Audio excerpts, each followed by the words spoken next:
To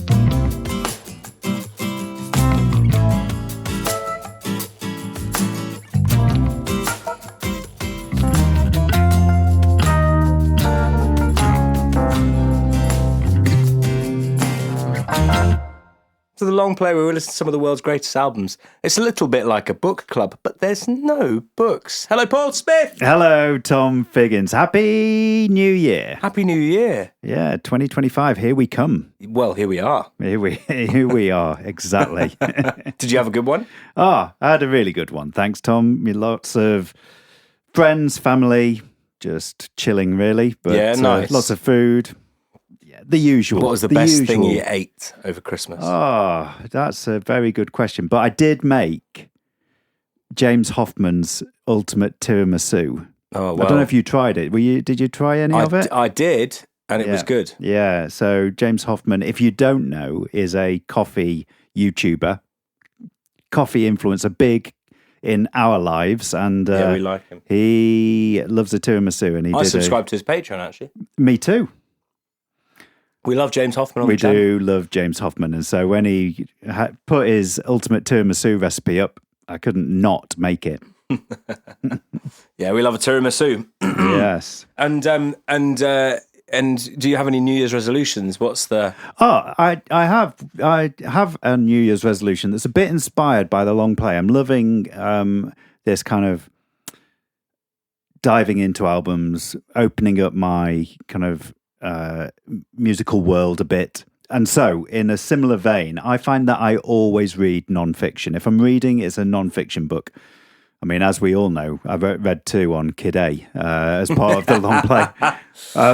But my New Year's resolution is to read some more fiction this year. Right. That's my big plan, is to read some more fiction. Stuff that maybe, again, inspired by the long play, maybe that doesn't kind of call me necessarily, doesn't shout, this is, in your wheelhouse. Yeah, right. But I'm not aiming high. I think if I read 5 fiction books this year, I'll be very happy, very happy. Are you a big reader? No, not massive. No, but I like to. So it's just about forcing myself. Again, a bit like the long play and forcing yourself to listen through whole albums and get into that habit. So, what about you, Tom? Well, my New Year's resolution is probably. I mean, I haven't really got one, so I'm going to think of one on the fly. Okay, good. But I like the idea of reading more. So I think I read maybe 4 books this year, which I think is quite good for me. Uh-huh. Like I wouldn't say like I'm a big reader, but I did finish a book between Christmas and New Year that I loved. What was that? It was a book called The Bright Sword, which was it's a take on the Arthurian myth. Oh yeah, you've been telling me about this. Yeah, so it's set after King Arthur's just died. So it's this fella who is like a bit of a washout, and decides he's not going to do that anymore, and he's going to set off and go and join the Round Table. And he gets to Camelot and realises that King Arthur's dead. It's really, really good. I really enjoyed it, by a writer called Lev Grossman. Very good. Yeah, I loved it. Not the long read, is it? This is not. No, this is the long play. And last month, the Christmas month, December, we were listening to The Low End Theory by A Tribe Called Quest. The Low End Theory by A Tribe Called Quest. I dive into hip hop. We put 5 classic albums up there, and this is the one that came up. And well, I was very keen to listen to this. How did you find it, Tom? I mean, I love music of this era anyway, but I wouldn't necessarily say that I'm someone who knows hip hop particularly well. But I feel, do you know, one of the things that I took away from this album was of all of the albums that we've listened to so far on the long play, this transported me to that era within seconds of putting on that first track. Yeah. Like it was like immediate. Yeah. Oh gosh, it's good. Yeah. Gosh, it's good. I mean, what were you doing in 91? Oh, get this. It was released 3 days before my first birthday. Yes, excellent. I just How'd you graduated like that? university. Yeah, 3 days before What my date? first... the 24th of September. I mean, I should know this, but I didn't. Oh, yeah, so I had literally just... I graduated in 1990. I've been in the world of work. You a real man. Yeah, exactly. Yeah. How did you find your listening experience? Oh, so I think in the same way that you were transported back to this, it reminded me of. I was really into 3 Feet High and Rising and a bit of De La Soul around this time, and so it did really transport me back into that age of hip hop. I felt like right at the start that I felt like the rhymes just felt a bit dated. The rhyme style, the rapping style. It took me a few listens to get back into that kind of zone, Really? if you like. Yeah. They felt, it's 34 years ago. Yeah. I mean, I'm 34, so Well, there we go. Yeah. And that, yeah. I felt it was a little bit dated when I started. I don't feel that now, actually, but I think you just kind of tune into the way hip hop has evolved over that time. And I mean, that's not entirely the case of some of the tracks, but just kind of the start. It took me a while to really appreciate have your it. finger on the pulse of that genre, though, as well. Like, I feel like you're quite up, with all of the, not just hip hop as a sort of, a broad genre, but all of the sort of subgenres as well within that. I feel like you've got a pretty good handle on, that. Maybe comparatively to you, but I wouldn't say I'm. Here's an album. Here's a classic hip hop album that I didn't really know. Yeah, right. So I think, and one that was evidently so popular as well. Like, yeah, completely. I picked up various bits of Tribe Called Quest, and there's bits of Q-Tip, and I loved what I heard, but I hadn't taken the time to ever listen to this album all the way through. And so, as I say, I mean, De La Soul was kind of my thing around that time, and that was enough. I was contemporaries to exactly. In fact, part of the Native Tongues collective that was kind of a loose collective of similar hip hop groups around that time. Although they fell out for the release of this album. Did they? Yeah, because Tribe Called Quest and Q-Tip just moved away from their collective for this particular album. Yeah, right. So if we start at the end, Scenario is just... It's such a great song. I mean, such a great track. Whilst we've been setting up, I've been singing it. Yeah. It's so good. Yeah. It's very catchy. It reminds me of Wu-Tang. Right. There's that kind of all those collective voices. I think Busta Rhymes' verses sound a little bit like ODB. There is a Wu-Tang feel, pre-Wu-Tang. They kind of prototype for that with Scenario. I think I'm not convinced Scenario fits this album particularly. It's a bit of an outlier, but it's so good. Yeah, the whole thing is bouncing. That you just have to have it on, and I love it. And Busta Rhymes just steals the show. Yeah. Again, it reminds me of Nicki Minaj's verse on Monster, Kanye West. Yeah. Where she just kind of completely smashes it, and that launches her career. Well, this is the same for Busta Rhymes. He just kind of How old was he at the time? It was like 24 or something. Yeah, I don't know. I mean, he sounds like aged at the best of times, doesn't he? He's got such a great voice, and that it's amazing, kind of how those verses, one verse in a track like that can launch your career, but it absolutely did for him, and you can see why. Yeah, it's a great track. Would you say it's your favourite on the record? I think so. I mean, I really, bizarrely, because I think I struggled a little bit with the start of Excursions, like the very first track.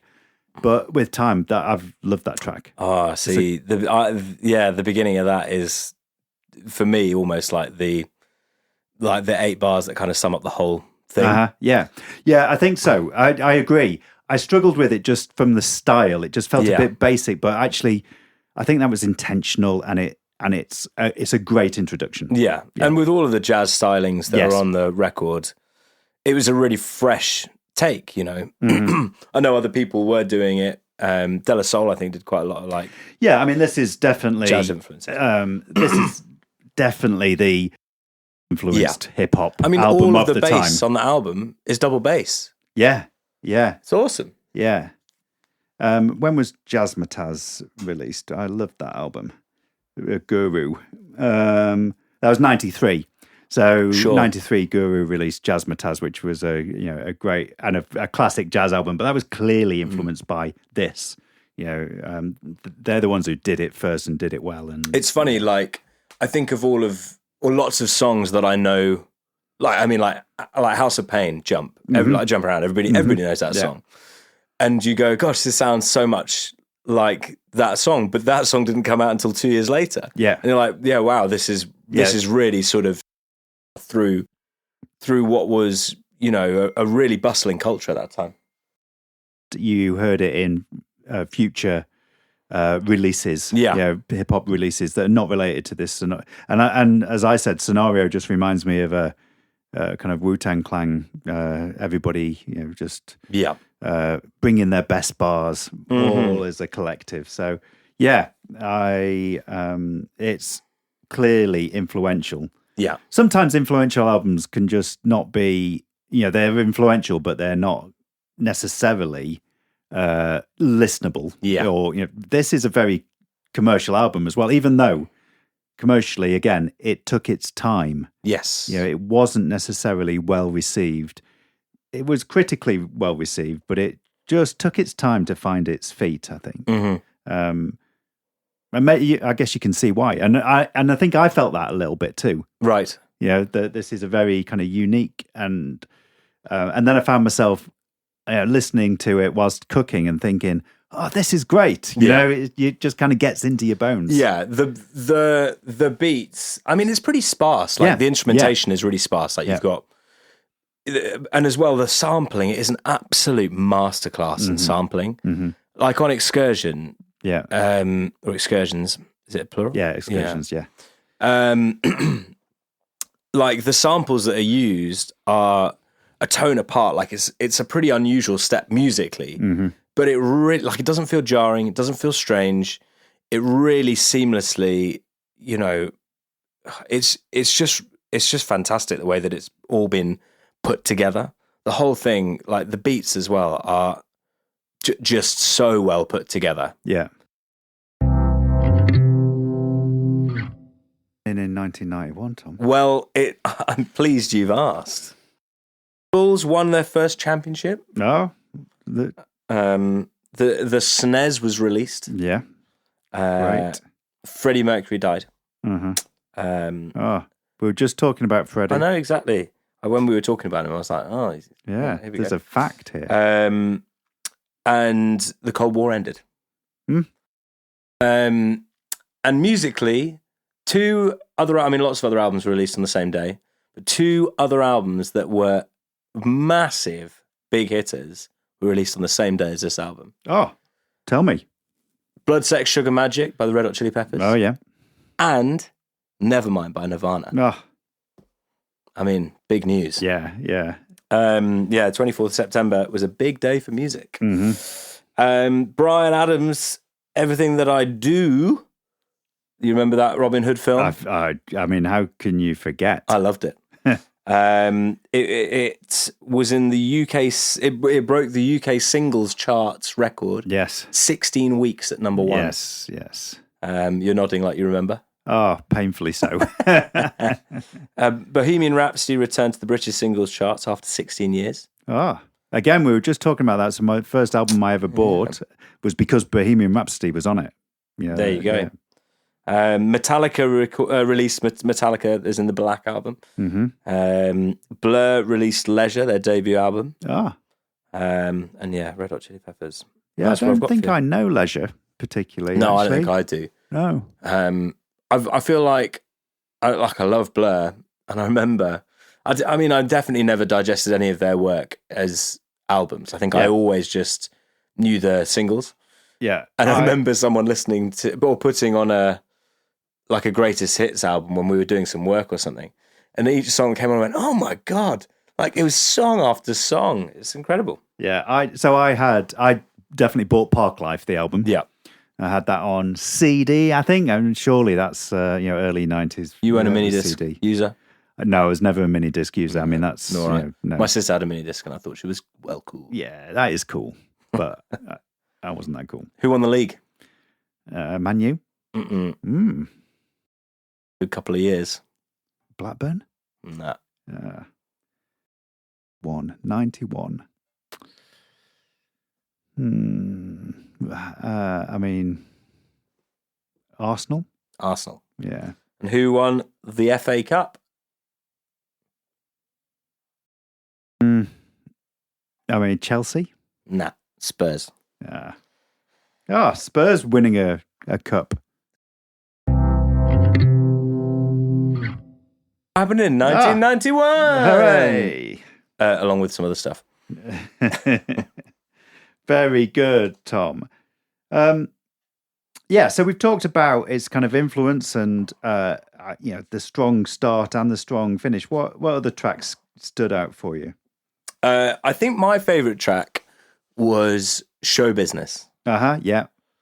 I think Excursions, Show Business, and Scenario were my favourites. Yeah.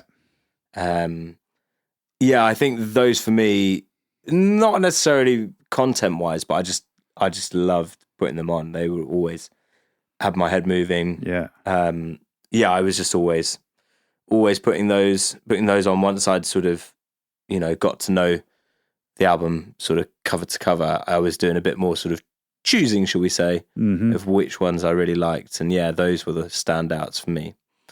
What about you?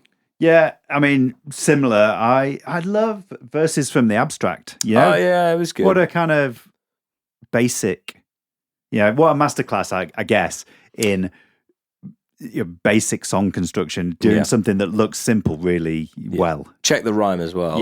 Yeah. Great. I've got Check the Rhyme and Jazz. We got the two singles actually, and I love those. I love Vibes and Stuff as well. It reminds me a little bit. I don't know if it's just because it's got a similar title, but Vibrant Thing by Q-Tip, which is a great solo song of his. And it's just a vibe. And I think that's, what they were going for with that. Yeah. I think across the album as well, which is something which I really enjoyed, was the amount of levity that they managed to, there's a lot of poking fun at the industry, poking fun at the music culture that was going on at that time. Like Rap Promoter. Yeah. Show Business. Is it Rap? Have I got that right? It is Rap Promoter. Yeah. And Show Business as well. Yeah. They're all, just talking about how difficult it is, and even then, when you're making it, you're still not making any money. Yeah. I mean, not much has changed. Yeah. I think the only track that I struggle with is Infamous Date Rape. I think again, props to them really for doing something different and actually addressing something that was and still is a problem, but I just think tonally it doesn't quite work. It's difficult to see that written down anywhere. And to have it was challenging. For sure. For sure. But this is, I guess it's part of the Tribe Called Quest. What they're trying to do is not act like a normal rap band. They really are prepared to take chances and to address directly what's going on. But I just felt like that track hasn't really aged that well. 100%. But I think they nailed it. I think they nailed it. I really loved it. And I think maybe, seeing as this is the last episode technically of the year, even though we are recording it in January. I think this might be my favourite of the year. Really? Oh, I'm pleased. Yeah, I think it might be. This was definitely, one for me almost. And here you are. Yeah, I think, so when I was in my teens as well, I was really into like dance electro, which was heavily sampled this era of music. So a lot of the feels brought back quite a lot of like my nostalgia for my teens. And as well, I grew up in the 90s, so it all has that feel about it. And I think I'm certainly going to be spending more time with this album. I don't think my time with it is done yet. 100%. It's again, for me, it's right up there. I don't think it's my favorite actually of the year. What is? If I had to press you for an answer. I think probably Kid A. Sure. I mean, I loved Erykah Badu, Baduism, but I felt like Kid A was just more impressive. I think Baduism was just right in my wheelhouse. You know? Yeah. And I think I said to you at the time, if I was forced into choosing a top 10 albums of all time, Kid A would be in the conversation now, which, it's an album that the long play introduced me to. So, yeah, that's kind of right up there. But I'm delighted that you loved this so much because, well, so did I. Yeah. And how many Paul Smiths does it get? Oh, this is a solid 8, I'm saying. 8. Yeah. Well, I'm going to give it a 9. Yeah, very good. 9 Paul Smiths from me. Yeah, excellent work. The end of talking about the Low End Theory by A Tribe Called Quest. If you enjoyed it, be sure to come and find us on our social channels. You can find us on Instagram at The Long Play Pod. We have Substack. We do indeed. Paul's doing a fantastic thing on Substack. Yes. So substack.com/long play pod. Again, the links will be in the description, as they always are. But the Substack... You say that like you're getting loads of complaints that they're not in there. People just won't shut up about it, Tom. My inbox is full saying, where are the links? Well, they're in the description, people. I told you. So yes, come and find us there, and be sure to subscribe to the Substack because Paul's doing fantastic stuff with the mid-month missives, showing. Yes. Oh, I still haven't had a chance to watch the Netflix documentary. Oh, yeah, I love that Netflix documentary. I started watching it and I haven't finished it. It's brilliant. Hip Hop Evolutions, yeah. Oh yeah, I think I'm probably going to watch all of it. It looks really good, and I can listen to Q-Tip talk because he's just got such a great kind of voice just for TV. Yeah, it's great.